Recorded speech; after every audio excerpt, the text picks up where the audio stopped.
I'm Melissa Mancini with Canadian HR Reporter TV. I recently sat down with Sophie Dennis from the Ministry of Labour to talk about the Ministry's priorities for 2011. What are the Ministry of Labour's priorities for 2011? We're focusing again on the high hazards potentials in workplaces, things like falls, things like equipment and moving equipment and worker contact with machinery.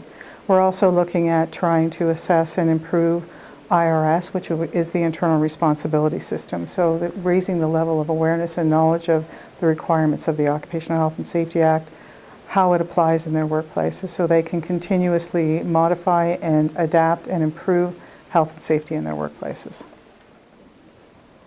What's the purpose of targeted blitzes? So we focused on the high hazards, areas that we know cause potential fatalities and certainly very serious critical injuries. They are also the ones that, if you have fatality, they're obviously the most highly costly injuries that occur.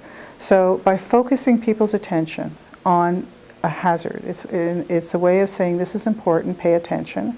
Here is what you need to, first of all, identify in your workplace if you have these hazards. Here's a tool that you can use to mitigate those hazards. And we are going to be out there auditing to make sure that you are addressing these hazards and mitigating exposure to workers. So it's really a focused attention in a very public way through our media to say to workplaces, this is important, you need to address it, pay attention. If you weren't aware, here's what you need to do.